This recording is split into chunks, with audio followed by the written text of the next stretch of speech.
Chercheurs et chercheuses de vérité, salam alaikum. Nous allons parler dans cette vidéo sur le sujet de Ruh ou Nefs. Que veut dire Ruh et que veut dire Nefs? C'est Ruh, c'est-à-dire Ruh, ce que eux ils ont dit dans le Coran, c'est l'âme. La différence entre l'âme et l'esprit ou le Saint-Esprit, ou bien l'âme et le savoir divin. Donc j'ai choisi quelques versets. Le premier verset c'est sur la Surat Al-Isra, où Allah dit subhanahu wa ta'ala, a'udhu billahi minash shaytanir rajim, verset 85, وَيَسْأَلُونَكَ عَنِ الرُّوحِ قُلِ الرُّوحُ مِنْ أَمْرِ رَبِّي وَمَا أُوتِيتُم مِنَ الْعِلْمِ إِلَّا قَلِيلًا. Donc, la traduction c'est « Et il t'interroge au sujet de l'âme. Dis, l'âme relève de l'ordre de mon Seigneur, et on ne vous a donné que peu de connaissances. » Donc là c'est faux. Ruh, ça veut pas dire l'âme. Ruh veut dire le savoir divin, c'est-à-dire l'esprit que Dieu insuffle. Ruh, c'est pas l'âme. L'âme, c'est nefs.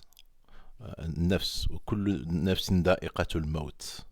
Chaque âme goûte la mort. Alors là, je vais par exemple dans les versets où Dieu parle de nefs. واتقوا يوما لا تجزي نفس عن نفس شيئا ولا يقبل منها شفاعة. سورة البقرة. Et craignez le jour où chaque âme, bon ainsi de suite, parce que là j'ai pas la traduction, je l'ai qu'en arabe. Après Allah dit واتقوا يوما لا تجزي نفس عن نفس لا تكلف نفس إلا وسعها ثم توفى كل نفس ما كسبت وهم لا يظلمون ووفيت كل نفس ما كسبت وهم لا يظلمون يوم تجد كل نفس ما عملت من خير محضرة ثم توفى كل نفس ما كسبت وهم لا يظلمون كل نفس ذائقة الموت وإنما توفون أجوركم يوم القيامة يا أيها الناس اتقوا ربكم الذي خلقكم من نفس واحدة. Donc on va choisir déjà les deux là. Chaque âme, كل نفس, goûte la mort et vous serez rétribués de vos ujurakum, c'est-à-dire de vos récompenses le jour de la résurrection. Et le verset suivant, يا أيها الناس اتقوا ربكم الذي خلقكم من نفس واحدة, où les gens, aux gens, craignez votre Seigneur qui vous a créé d'une seule âme. من أجل ذلك كتبنا على بني إسرائيل أنه من قتل نفسا بغير نفس أو فساد في الأرض فكأنما قتل الناس جميعا. أنه من قتل نفسا بغير نفس وذكر به أن تبسل نفس بما كسبت وهو الذي أنشأكم من نفس واحدة. Donc le verset c'est le verset Al-An'am. C'est lui qui vous a créé d'une seule âme. فمستقر ومستودع ولا تكسب كل نفس إلا عليها هو الذي خلقكم من نفس واحدة وجعل منها زوجها. Donc nefs, ça veut dire c'est l'âme. Il y a beaucoup de versets où Dieu parle de d'âme. Mais Ruh, ce n'est pas l'âme. Ruh, c'est autre chose. Ruh al-Qudus, c'est l'esprit, le Saint-Esprit, quoi. Le Ruh al-Qudus, c'est-à-dire pour moi, Ar-Ruh, Ruh selon le Coran, veut dire le savoir divin. Pour moi, la traduction exacte de Ruh, c'est le savoir divin. On va dans un autre verset, Surat Ghafir.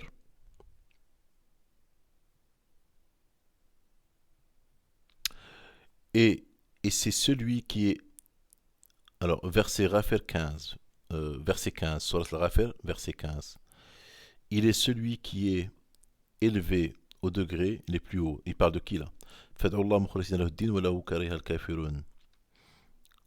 Il est celui qui est élevé aux degrés les plus hauts, possesseur du trône, il envoie par son ordre l'esprit sur celui qui veut parmi ses serviteurs, afin que celui-ci avertisse du jour de la rencontre. Donc il envoie par son ordre l'esprit. L'esprit, son savoir divin. L'esprit, c'est son savoir divin. C'est-à-dire que euh, moi je ne sais pas ce que ça veut dire l'esprit. Si vous pouvez me le dire dans le commentaire, que veut dire l'esprit? Moi je le comprends en arabe, ar-ruh, c'est le savoir divin.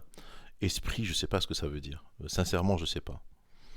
Comme je vous dis, je ne détiens pas la science infuse, mais l'esprit, je ne sais pas ce que ça veut dire. On a une âme, ruh, d'accord. Ruh, c'est avec ça qu'on est vivant ou mort. Quand on n'a pas ruh, on est mort. Quand on a ruh, on est vivant.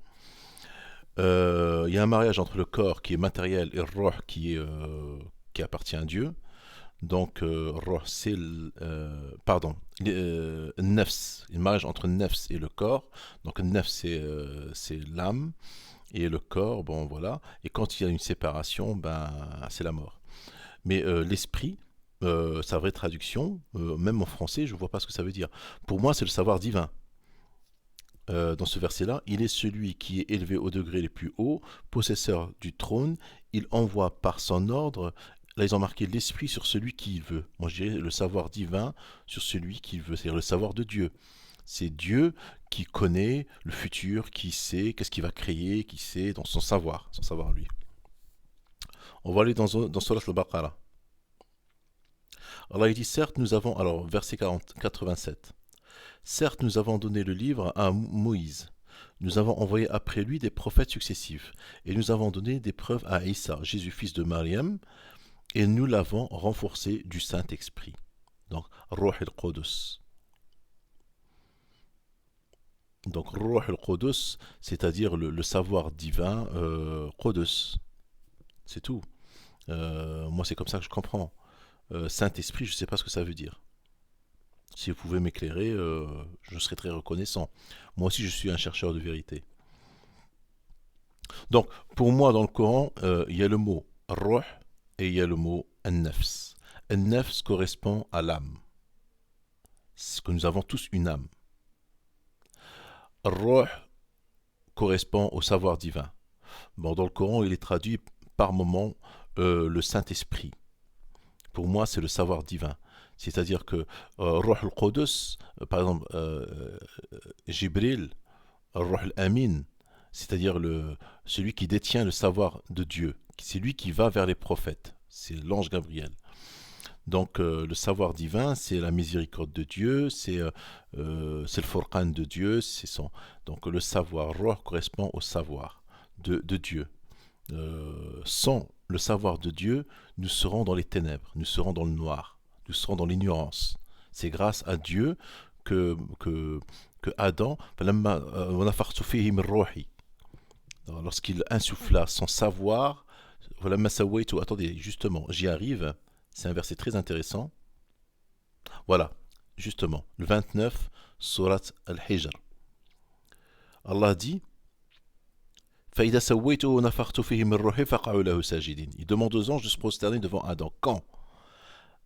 Et dès que je l'aurai harmonieusement formé et lui aurai insufflé de mon souffle de vie, jetez-vous alors prosterner devant lui. Donc je ne suis pas d'accord.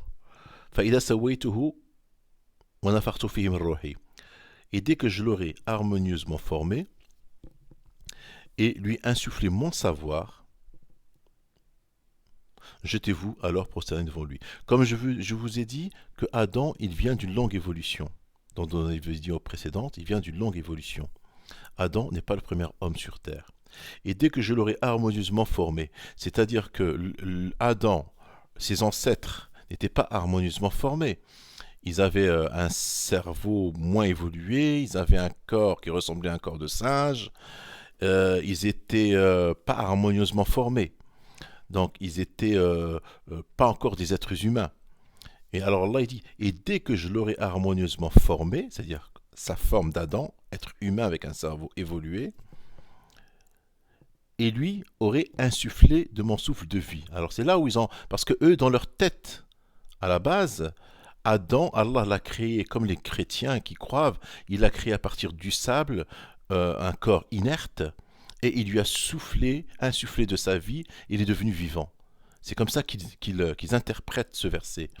Alors que moi je dis non, Adam, il était vivant, et Adam, il est le fruit d'une longue évolution, alors que Allah il dit, et dès que je l'aurai harmonieusement formé, c'est-à-dire l'homme harmonieusement formé, faqa'u lahu sajidin. Et lui aurait insufflé de mon souffle de vie. Parce qu'il ne suffit pas juste que Adam est harmonieusement formé, c'est-à-dire qu'il a un corps voilà, d'homme, un cerveau évolué qui réfléchit, ça ne suffit pas. Il a besoin du savoir divin, pour devenir un homme complet. Il a besoin du savoir divin. Jetez-vous alors prosterné devant lui. Bon, ben j'attends vos commentaires. Wassalamu alaikum.